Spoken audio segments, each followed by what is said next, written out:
Okay, औज़ु बिल्लाहि मिनश शैतानिर रजीम, बिस्मिल्लाहिर रहमानिर रहीम।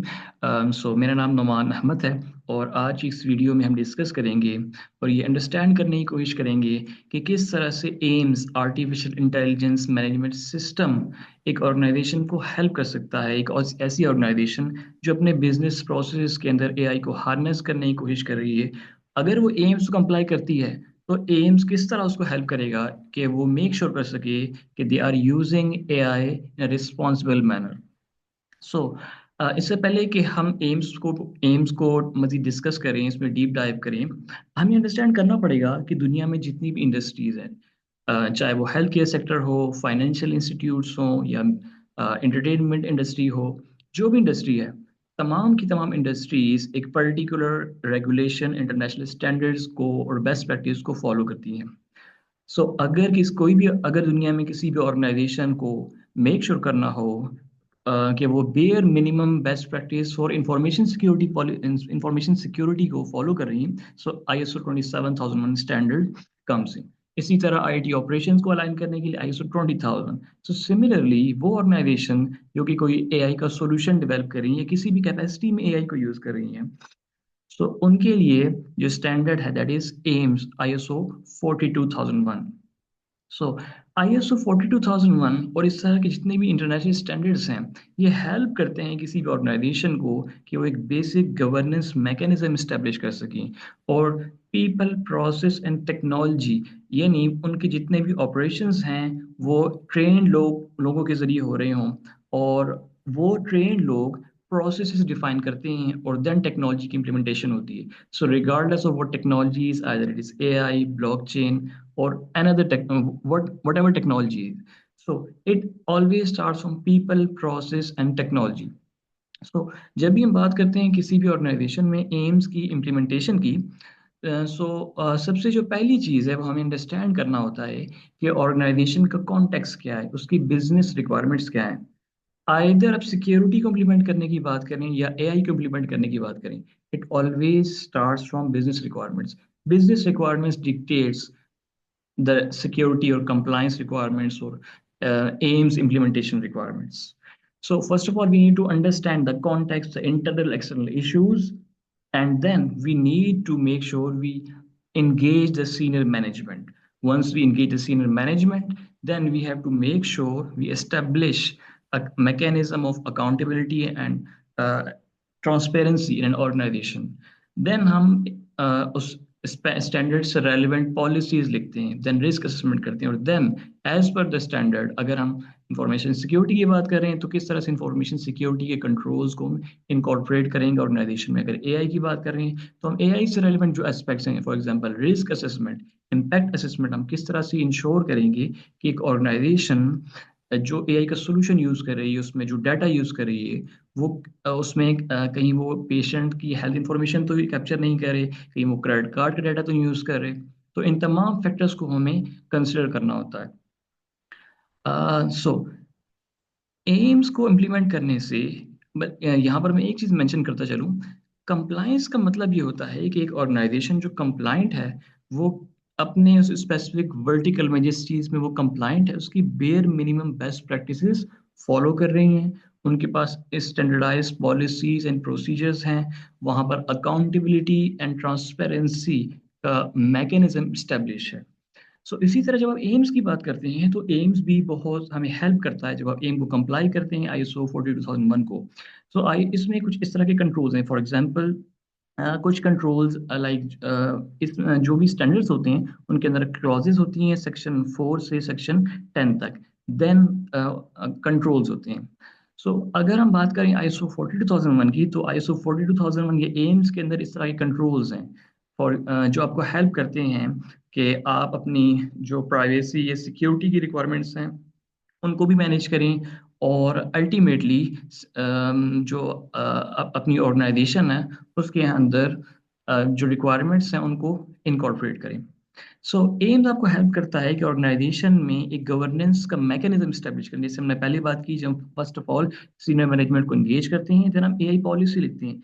AI policy ये बताती है एक हाई लेवल के ऊपर कि जो सीनियर मैनेजमेंट है उसकी रिस्पॉन्सिबिलिटीज क्या है। सीनियर मैनेजमेंट ने रिसोर्सेज प्रोवाइड करने, सीनियर मैनेजमेंट ने कमिटमेंट शो करनी, सीनियर मैनेजमेंट ने डायरेक्शन प्रोवाइड करनी। देन एआई पॉलिसी ये चीज़ बताती है कि ऑर्गेनाइजेशन एआई को इम्प्लीमेंट करते हुए या एआई का सॉल्यूशन डेवलप करते हुए किस तरह से रिस्क को कंसिडर करेगी, या जो भी पोटेंशियल इश्यूज हो सकते हैं जिनका किसी पर्टिकुलर सेगमेंट के ऊपर, किसी ग्रुप के ऊपर, किसी भी पर्टिकुलर लोगों के ऊपर या सोसाइटी के ऊपर इम्पैक्ट हो सकता है। ऑर्गेनाइजेशन किस तरह से उस चीज़ को मेक श्योर कर रही है, उसको उस तरह से मैनेज कर रही है। सो वंस एक ऑर्गेनाइजेशन एम्स को फॉलो करती है अपने ऑर्गेनाइजे अपने जो भी बिजनेस प्रोसेस हैं, अपने ऑपरेशंस को स्ट्रीमलाइन करने के लिए, सो वो किन किन चीज़ों को इम्प्रूव कर सकती है या उससे क्या क्या फायदे हासिल होती हैं।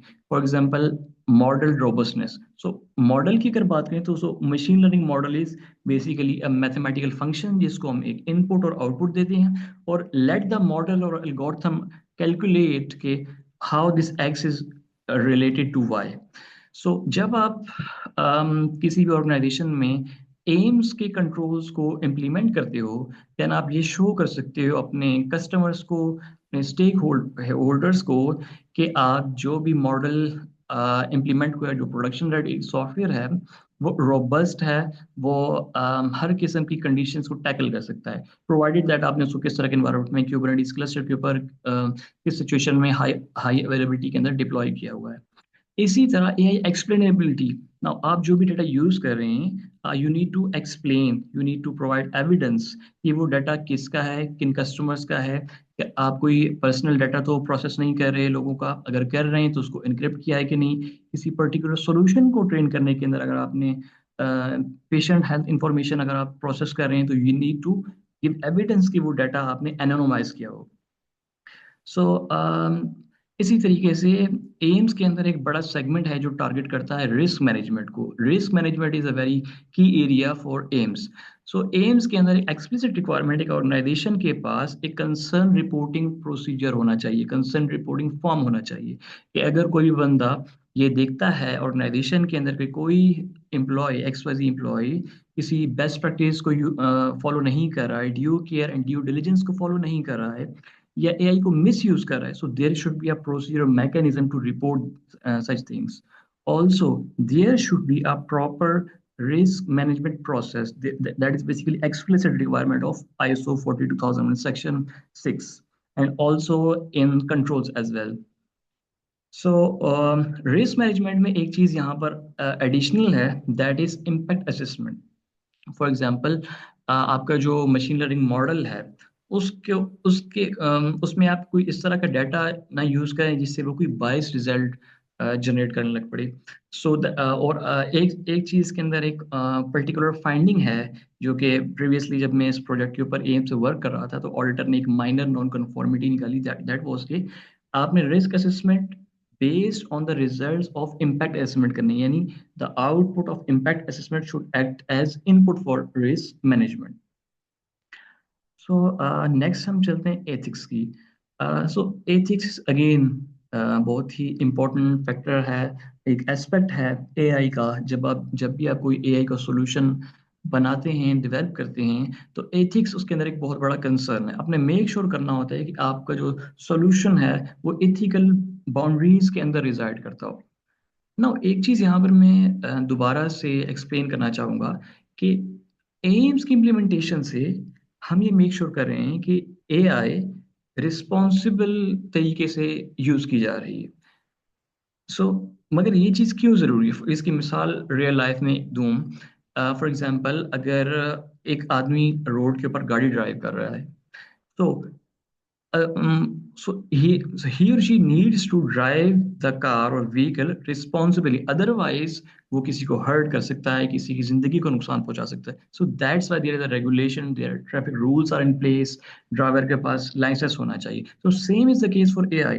अगर आप एआई को मिस यूज करोगे, अगर आपका एआई का जो सिस्टम है वो क्रिटिकल इंफ्रास्ट्रक्चर की इंफॉर्मेशन प्रोसेस कर रहा है, सो दैट कुड बी, और अगर सॉफ्टवेयर सोल्यूशन के ऊपर कोई कंप्लाइंस रेगुलेशन और नहीं है, so that could be dangerous for your national sovereignty और integrity.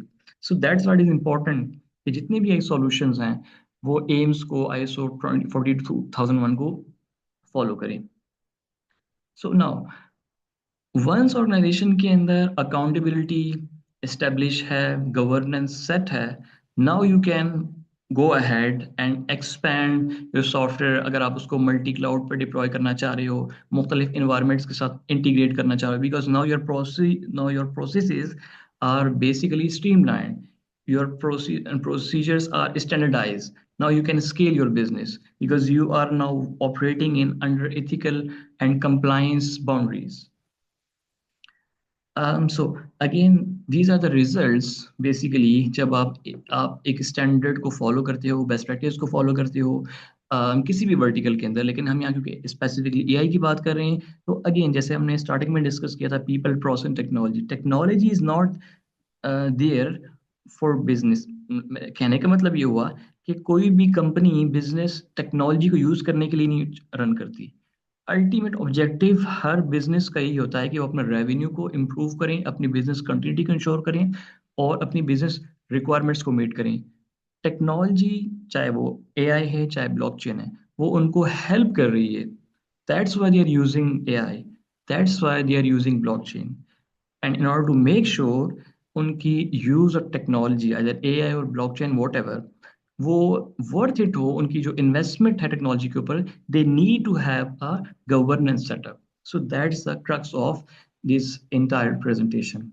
So at the end, once आपकी ऑर्गेनाइजेशन में गवर्नेंस स्टैब्लिश है, आपका जो भी वर्क फ्लो है वो एक स्टैंडर्डाइज वे में हो रहा है, ट्रांसपेरेंसी है, अकाउंटेबिलिटी का मैकेनिज्म इस्टेब्लिश है, नाउ ये आपको हेल्प करेगा आपका रेवेन्यू इम्प्रूव करने में, आपकी बिजनेस रिक्वायरमेंट्स को मीट करने में, आपकी डिसीजन मेकिंग के अंदर, और मेक श्योर करने में कि आप एआई को एक ट्रस्टवर्थी वे में और रिस्पॉन्सिबल वे में यूज कर सकते हैं।